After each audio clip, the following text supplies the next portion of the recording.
Welcome, listeners. On today's program, we are honored to introduce Michael Aaron, a proud descendant of the Windward Maroons of Nannytown, Portland, Jamaica. His lineage runs deep, tracing back to the warriors who stood firm in every Jamaican war of liberation, right up to his formidable foremothers Agatha Smart and Lillian Hendrickson. Michael Aaron now carries that legacy forward as the host of the upcoming national conference on August 17th, focused on the reintegration and development of our involuntary returning migrants. Morning program, the beautiful morning program. You can hear from Monday, you can hear every day, every Monday, Wednesdays, and Fridays, from 6 to 9, Rasta Saki. Today I'm sitting in for Rasta Saki, who's on assignment. And on the line, we have Mr. Michael Gillie Heron, who is the CEO of the Forge by Time. He has a book out on all major media platforms, Amazon. You can purchase that book, Forge by Time. And a very special event coming up on August 17th. Good morning, Michael Heron. Good morning to you and your listeners and everyone. Thank you very much for this opportunity. You're welcome, my Bridget. And while I have you here, I just want to thank you for making an early start at it. Gillie Priest, you're out of Jamaica, out of Kingston, Jamaica this morning, talking to us about the first annual Global Deportee Conference coming up on August 17th. If you would do us a favor, Gillie Priest, just briefly introduce yourself and tell us a little bit about Forge by Time, would you? Yeah, man, most definitely, man. As I say, Babylon, me and Michael Aaron, but everyone basically know me as Gillie Priest. Was incarcerated in the United States for 45 years innocently, and during that time we generated a lot of ideas that really develop out of our experience.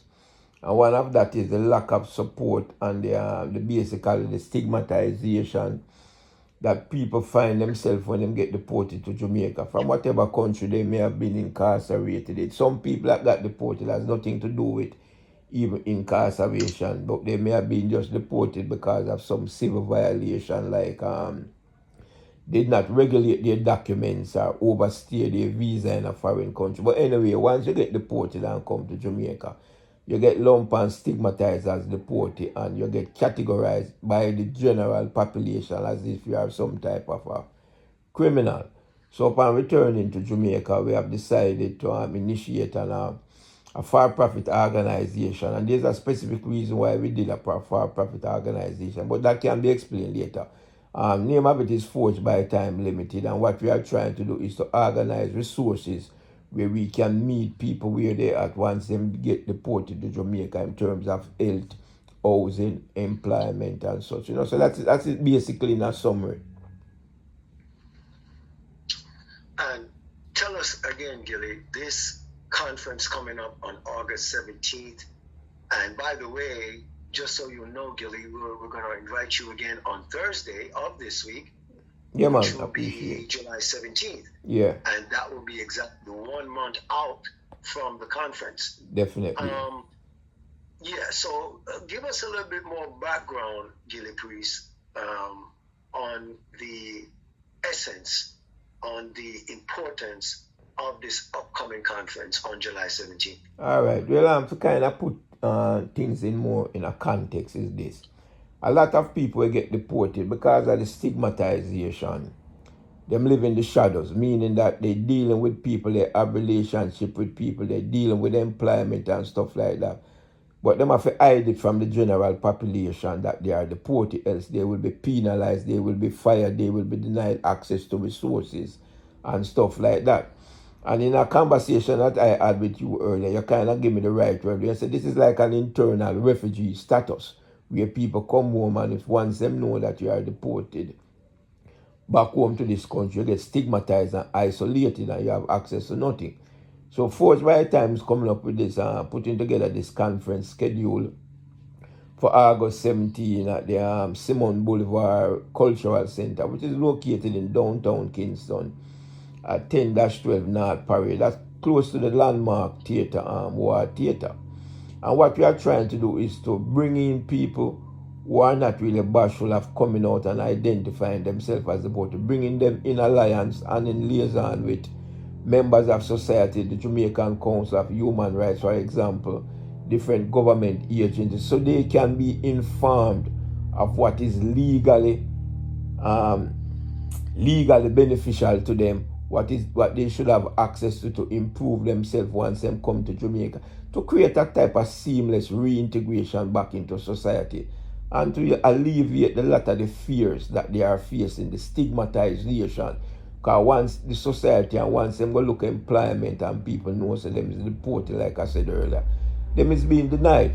A lot of people come down and them don't know the different government agencies that they can liaison with to get access to, like for example, healthcare, to get access to housing, to get access to employment, and basically how to navigate themselves. One of the big important things is getting identification. Within Jamaica, you cannot do anything. You cannot have any liaison, any relationship with any private company or any government agency without identification. For example, you need a national ID. You need a TRN number, what is basically equivalent to the social security number in the United States. And a lot of brothers and sisters, when they get deported, they don't even know how to access these things. So we want to bring in representatives from the agency that are responsible for these, issuing these IDs and letting them know, divulging the information to the members that is going to show them what they come for, how to access information, how to access national ID, how to access housing, and most of all, especially healthcare. A lot of the brethren and sisters who get deported come down here with medical issues. A lot of them was getting medication in foreign countries, and upon arrival, them don't know the. So it's basically at this conference, it's to inform them of their rights, inform them how to access information, how to access agency and private company, and how to go about it in the most efficient way. And if you're just joining us, we are talking to Michael Gillie Priest-Heron, the author of the best-selling book, Forged by Time. He is the CEO, and he has a conference coming up on August 17th. Gillie, I want to ask you some of the things that you are creating now for the community and some of the things that you've seen.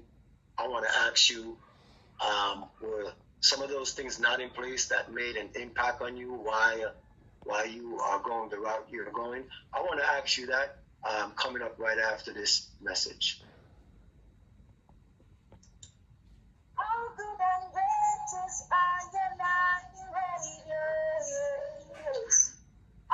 To take this time and chant a word. Yes, I say you bless with gifts eternally. We're grateful. Come on, and voice of the I can blessings and light to the iron. The time is 7:50. If you just joined us, this is I&I Radio. It's the beautiful morning day program. My name is Robert Barnes. I am sitting in for Rasta Sati, who's on assignment. And let me just reintroduce my guest. He is Michael Gillie Priest-Heron. He's the author of the best-selling book, Forged by Time. He's the CEO of Forged by Time, and he has a terrific conference coming up on August 17th. And before we took the break, Gillie, I wanted to ask you, were some of the things that you're dealing with now, did you see some of these things when you came home that inspired you to do what you're doing now? Tell us about it. Yeah, man. Well, one of the most iconic experience I have is walking down. One time I asked a virgin, a lot of the people that get deported we don't have anywhere to live. Where them stay? And the virgin basically said, when you go down King Street, and you walk from the top of King Street, starting at the park, at the southern part of the William Grant Park in downtown Kingston, you see a lot of homeless people.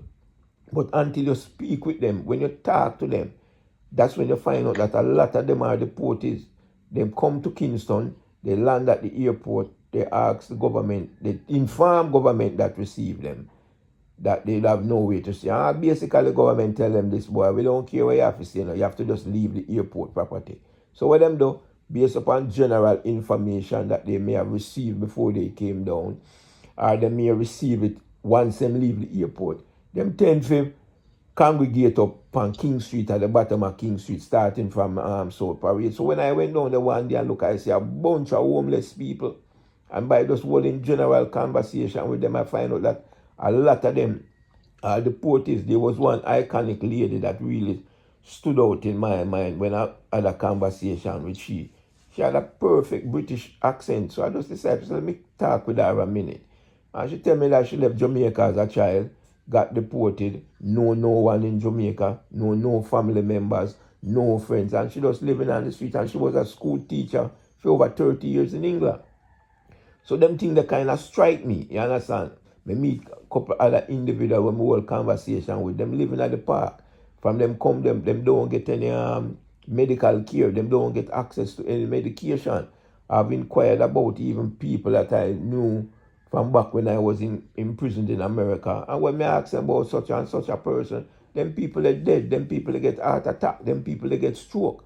And these are basically preventable deaths, but because them land without having access and information, or forget critical information that could have led to medication, that could have allowed these people to live full lives.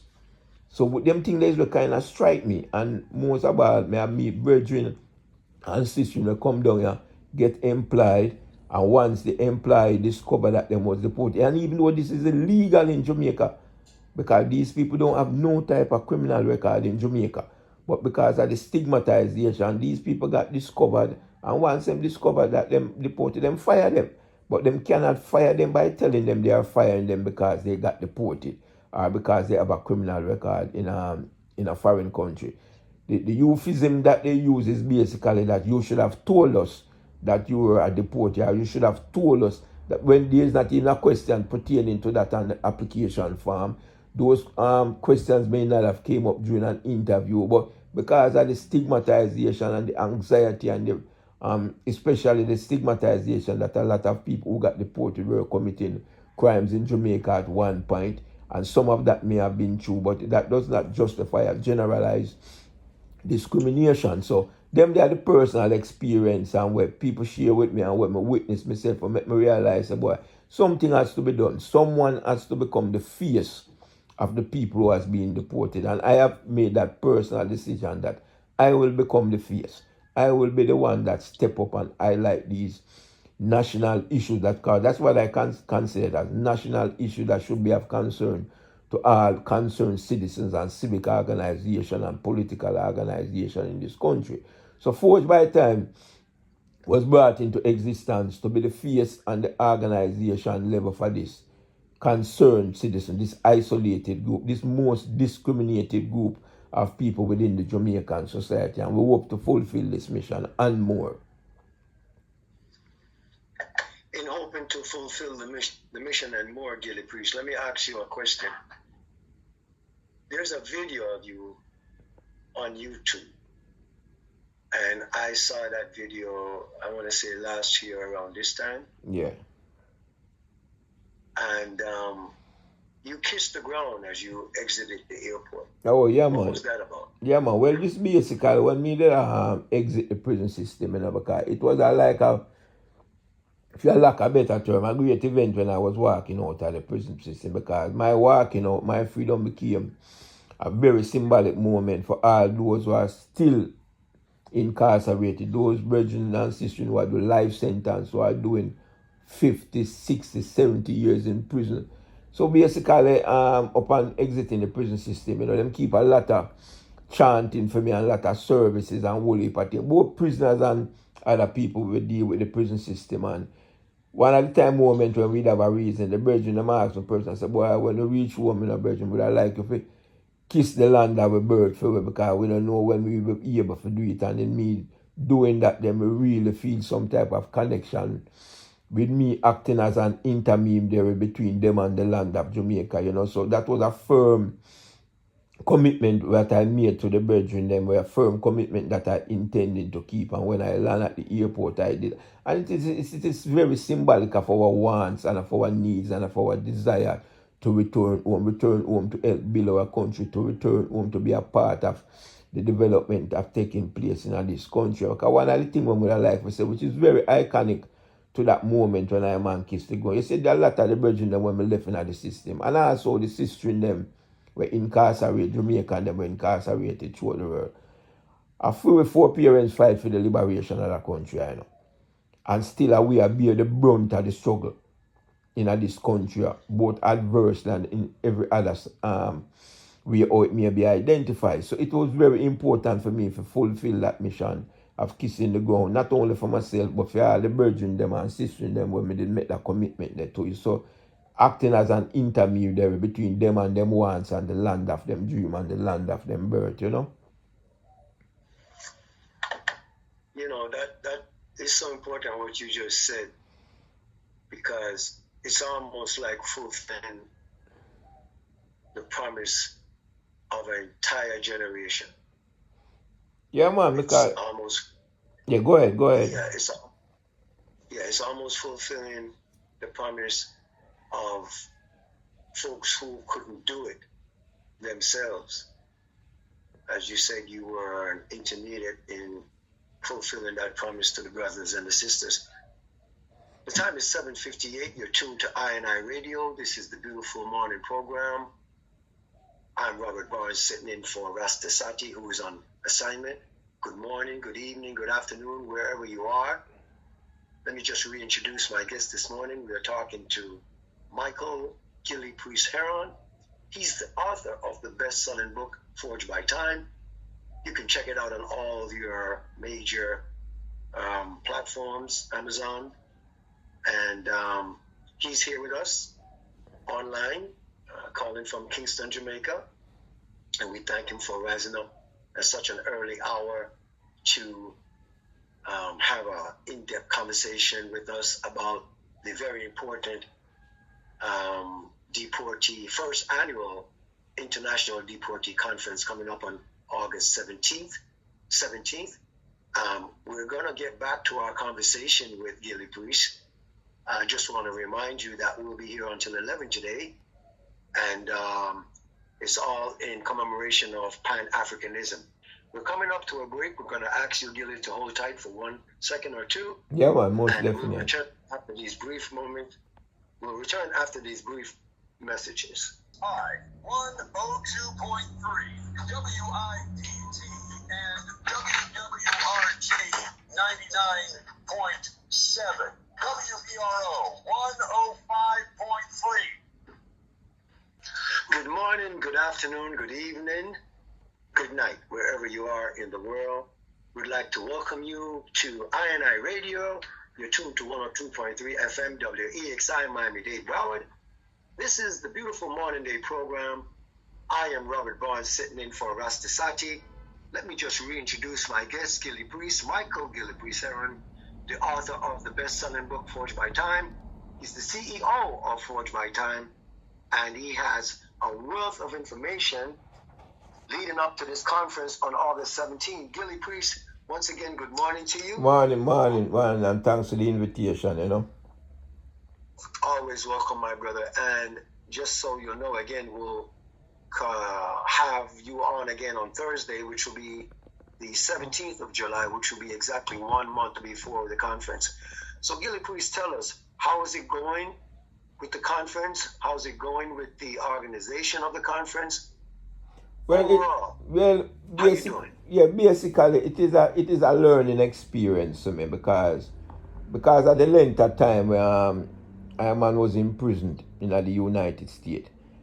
When I come out here with a wealth, with a trove of ideas, but lacking experience. So it is a learning experience as I go along how to put on a function like this out here in the society. Yes, within the prison system, we were able to organize certain things and put on function that was exclusive behind the walls of the prison, but coming out here and doing it on a national level and pushing it on an international level, it calls for a whole different experience. So I'm learning as I go along, and that is a great additional experience for me to gain out here. No, it is not as smooth as I would like it to be, but progress is being made. It's moving along slowly but surely. I have 2 dedicated brethren out here that I work with on a daily basis trying to put the program together, doing the footwork, walking and meeting people, and trying to solicit assistance and help from organization, individuals, and so on. In terms of foreign, I'm getting support from foreign countries, and like you know, some of the virgin them like the Badass in England, we run the Badass program, on the black program, give me a lot of support materially, spiritually, and everything. And the virgin, another virgin that I was introduced to you, Mr. Siwa also runs a program. The Rastaman also from over in the United States was referred to as Chihuahua.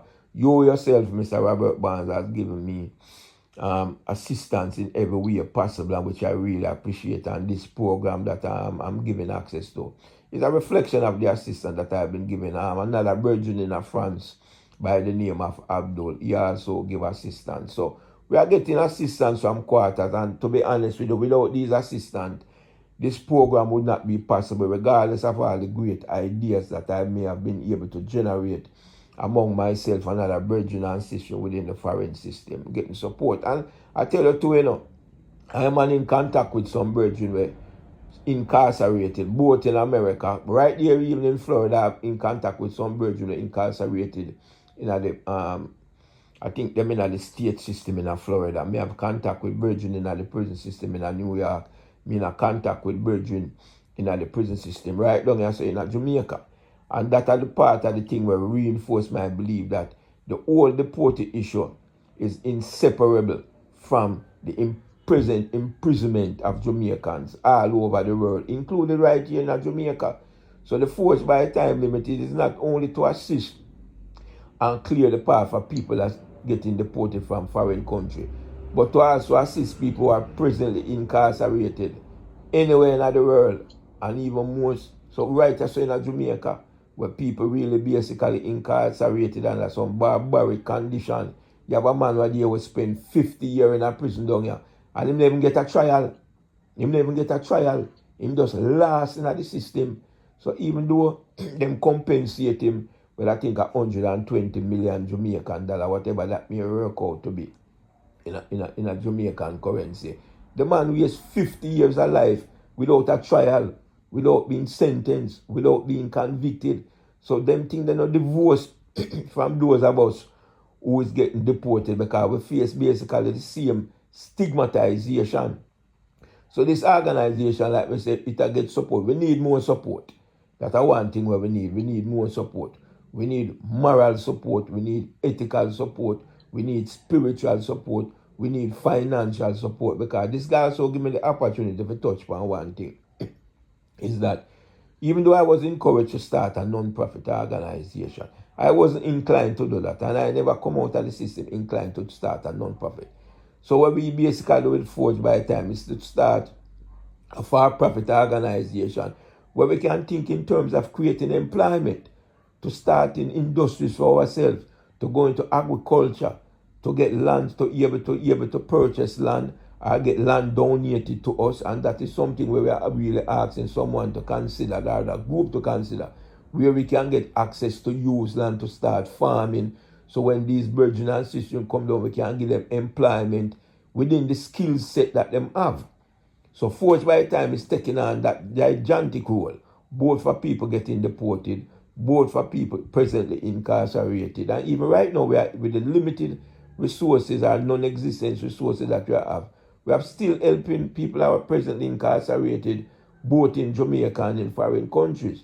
So the conference planning stage is coming. We already read the book, like we say, 10-12 North Parade, August 17. That's in downtown Kingston and the northern section of the park. The planning is coming along. We are getting the assistance. We can use more assistance. And if you can give me the opportunity, I really like to give out the phone number where people can offer us assistance, where them reach out, where them can reach out to it. So if you give me permission, I like to give out the phone number, you know? Yes, go ahead. Yes, and basically the number is 876-880-0827. Again, 876-880-0827. Or we may also be contacted at our email address at forgebytime, FORGED forgedbytimelimited@gmail.com. Again, forgedbytimelimited@gmail.com. And the phone number again, 876-880-0827. Thank you. You're welcome, Virgin, and with the handful of minutes that you're welcome, Gillie, and with the handful of minutes that we have left with this interview, again, we want to invite you back on Thursday, which will be the 17th of August. That will be 1 month out from the actual conference. Yeah, man, graciously accepted. Graciously accepted, man, yeah. Really thank you for every opportunity that you give us to get this information out. We're looking for a good support turnout on August 17th, and thanks again for the opportunity. And Gillie, just let me remind folks again, the number is 876-880-0827. August 17th, the first annual Global Deportee Conference at Simon Boulevard Conference Center, then 10-12 North Parade, that's in Kingston, Jamaica. You can get in touch with Michael Gillie Priest Heron, 876-880-0827. And Gillie, let me ask you, you've spoken about all the support and the accolades that you've gotten so far. Has there been any experience of any pushback on this? Well, not from a negative perspective. I only get a certain type of pushback in terms of being made alert to certain possible dangers, in terms of knowing that the system don't like when people try to organize to help themselves, because the system is a system that was created out of dependency, especially in Jamaica, you know. And when I say created out of dependency, you have structures within the society where them rather you depend upon them than you depend upon your own self-agency, than you actually trying to uplift yourself. Them don't mind you getting upliftment as long as it's true for them system, so them can basically regulate how you get. But in terms of people saying don't do it, I don't hear none of that. But it's more, I've been giving cautionary notes, you know, how to make the right step, how to go about certain things, the right people who can open the door. And when I first came down, there were people who tried to discourage me in the sense of my own safety by saying, well, if you are going to seek employment, or if you are going to look help, or if you are going to try to do self-development, once people know you are a deported, they will not help you. So I should join them in the shadows, join them in hiding. But it wasn't from a negative perspective. It was more to believing that they were giving me positive advice. But once I was able to sit with them and explain to them the reason why I'm doing it, and my willingness to really go out there and bear whatever penalty it may carry, then them really ride with me. So not a negative in terms of being just to be negative. No, my virgin. But just in terms of giving me what they believe were good advice for my own self-preservation and development. Yeah. So for the last hour or so, we've been talking to Michael Gillie Priest Heron, author of the best-selling book Forged by Time. You can get that on most major platforms, Amazon, so on and so forth. Forged by Time Limited is his company, his development over 45 years incarcerated. You can get in touch with Gillie Priest, 876-880-0827. And Gillie, could you give out that email address again, please? Yeah, the email address is Forged by Time Limited. Same name as the company itself, the same name as the organization, and it's FORGED by Time Limited @gmail.com. Very good. So Forged by Time Limited @gmail.com. 876-880-0827 is the contact information for Michael Gillie Priest Heron, spearheading a very important conference coming up less than a month, little over a month from now, excuse me. And Gillie, it was our pleasure having you on today. The I&I Radio family, we appreciate you. Just know that you're loved and you're appreciated for all the work that you do. South Florida salutes you, the entire state of Florida, the entire country of the United States, the Caribbean island nations. We're all cheering for you, my brother. We are your biggest cheerleaders. We wish you peace, love, the mercy of the Almighty be with you. And if there's any closing remarks that you could give us, Gillie, go ahead, please. With some final closing remarks. Yeah, man, and the pleasure is mine, man. Trust me, the pleasure is mine also, man, for the invitation and the opportunity to voice out and let the people them know about this Forged by Time Limited National and International First Annual Conference coming up. August 17 as another reminder at 10-12 North Parade at the Art of Downtown Kingston, right beside War Theatre. And again, we're looking for everyone's support, morally, ethically, financially, giving out the voice just by spreading the news, encouraging your family and friends back home in Jamaica to give us the support, the number support and any support. And we're looking forward again to the next time when I can come and speak to you again and further development. And then eventually broadcast the outcome of the conference. So thanks again, Bridget, to you and the station, your listeners and supporters and everyone. Bless up. You're welcome. You've been listening to a conversation with the CEO, author of the best-selling book, Forged by Time. You can get in touch with Gillie Priest, Michael Gillie Priest Heron, 876-8800-827, or Forged by Time Limited at gmail.com. Do remember the big conference coming up August 17th at the Simon Boulevard Conference Center, and that's at 10-12 North Parade in Kingston, Jamaica. For further information, 876-8800-827, Forged by Time Limited. Gillie Priest, until we meet again Thursday. Thank you, sir. Bless up, bless up. Thanks to you again. Bless up, my virgin. All right.